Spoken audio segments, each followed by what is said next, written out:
I need to. What's going on?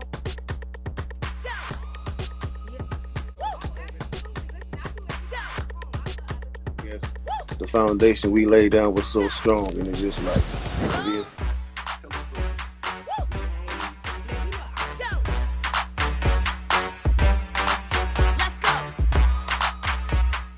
Live and also on Station Head, so make sure you guys tune in for the actual station first. R&B singer signed to the Rock, my pretty. Let's go.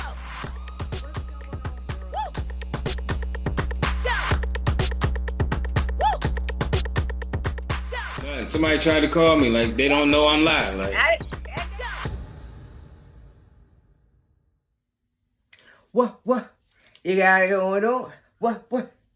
I used to be scared of the, now go lips to the, handle it like a real, It's Nikki M, such a little gem, just wanna be around me, but I do not with them. What's going on, world? Let me give Mary Sweetness, aka Sweetness, Stacks for the Weekend to mainstream throwback indie artist that pays to be a listener. And you know we specialize in a good receipt. Before we get started, I bless everyone, including myself, with a never-ending cycle of increase and enjoyment. Make sure you stick around to the whole entire video so you can qualify for our cash bag, which drops January 11th, 2023. Today's Triple Play Tuesday goes to the iconic Lil' Kim and Miss Nicki Minaj. First, we'll start off with Miss Lil' Kim, the platinum sensation. Beautiful, iconic Lil' Kim. Lil' Kim, if you're listening, come on this show, Cancer Twin. Okay, so Miss Little Kim, Kimberly Denise Jones, came on the scene to late 90s with the infamous conspiracy. She was discovered by the Notorious B.I.G. in the group called Junior Mafia. Everyone was supposed to have their individual careers off the Conspiracy album, but Little Kim was the one that flagshipped the whole Junior Mafia next to the Notorious B.I.G., just basically holding all of Brooklyn down, the females. She was the first person that definitely was responsible for the sexy female rap. That's what I like to call it, the sexy female rap, because a lot of females, they weren't coming like Little Kim back in the day. You know what I'm saying? A lot of them had a signature look. Lil' Kim not only had the signature look, but she had the signature sound as far as beauty, as far as delivery, as far as hooks, as far as everything in between. This 4'4" little old lady came in the game holding it down, standing next to prominent figures like the Notorious B.I.G., Jay-Z. A whole bunch of people gave Little Kim her props, and Little Kim opened the generation to many more, including this next artist that I'm talking about, which is Miss Nikki Onika Tanya Mirage. But let's stay on Little Kim for a little bit, right? So Little Kim, the iconic Platinum Plus Little Kim. Now, a lot of people paid attention to Little Kim, but when Hardcore dropped, when they saw the visual, they were like, oh my God. Now, Little Kim, like I explained in a separate video outside of this, for Cancer season, Little Kim had an iconic pose with some underwear and a pose with some leopard. I think it's a Cancer thing because I like leopard, right? Shout out to Kim. And everybody was just jaw dropped because they were like, well, we didn't know how to take this lady. The visual was crazy first, but we see before we hear, right? So we knew something was coming.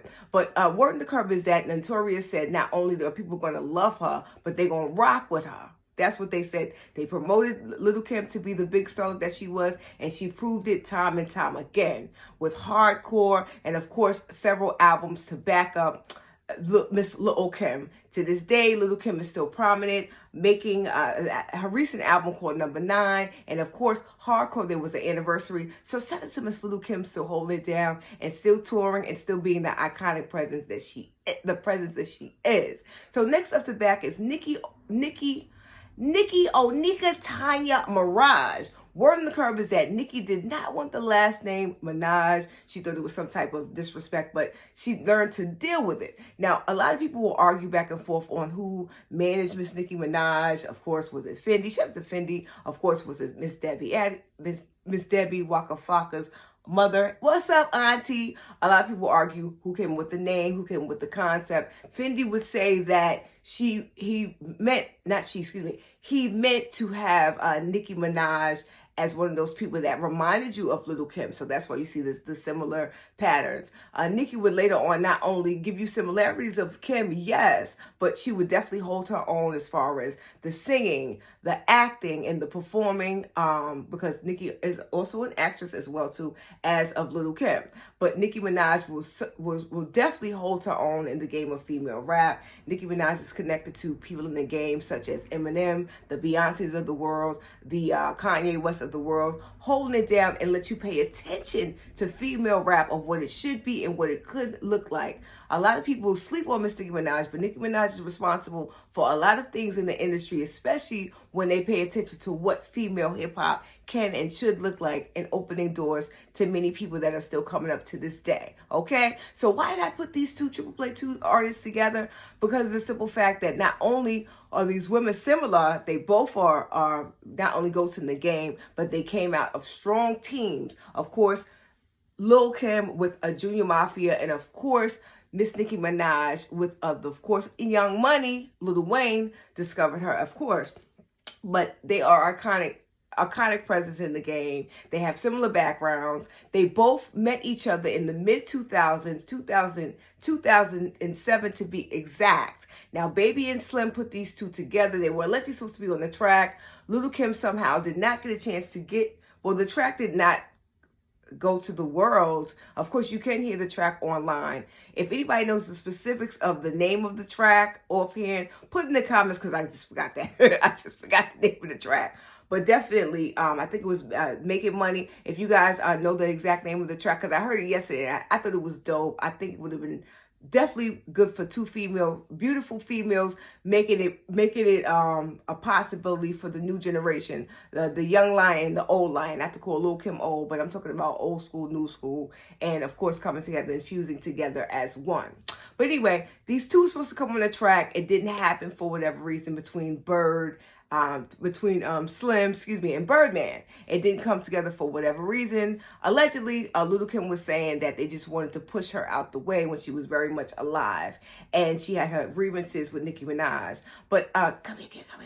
Your grievances should have been with Birdman, because they were trying to put together they was trying to rip apart two starlets, allegedly. Well, anyway, word on the curb is they are set to do a versus battle. Word on the curb is that Nicki was asked on the red carpet, Lil' Kim was asked on the red carpet, who would she do a battle with? Little Kim said Nicki. And word on the curb is that Nicki says that if she wants to do the battle, she wants to take you back, and she wants it to be lighthearted and fun. Our question to you is, do you think that these two will have a battle now that the beef is allegedly simmered down? Because Little Kim said, God bless her, she did what she did in hip hop, giving Nicki Minaj somewhat recognition, and of course, Nicki Minaj was giving Little Kim recognition on a separate interview, talking about Little Kim needs to be on prominent covers as well too. So it only makes sense that these two come along and make the music happen, and it's good for hip hop, ladies. Say what you want, but it will be iconic. A lot of people argue you down and say, listen, I want Foxy to go against Little Kim. Maybe it could be a triple part 3 where Foxy Brown can get on stage and these two touch mics. All I know is it'll be great and good for hip hop. Well, we want to know in the comments, do you think that these two should be a battle? Do you think these two should come together battle when we're talking about Little Kim and Nicki Minaj? We're here for it. But if you want to know what we really feel, go to stationhead.live /StaxRadio-Approved 8:45 p.m. And of course, stationhead.live 8:45 p.m. We specialize in a good receipt, and we play Main Street to throwback to independent artists. So if you're an independent artist, get your music streamed on our iTunes and Spotify show. Okay. I'm your Mary Sweetness, aka Sweetness Stax Radio, where we hit it to Main Street throwback indie artists, and it pays to be a listener. Now make sure you check out our show 8:45 p.m. so you can qualify for tonight's cash bag, and of course our January 11th cash bag. All right, I'm done with this. Remember that the best shit to come, and if I can leave some encouraging words, spread love because you can. I'm your Mary Sweetness, aka Sweetness Stax Radio, we hit it to Main Street throwback indie artists, and it pays to be a listener. I love you guys. Peace. See you on the show.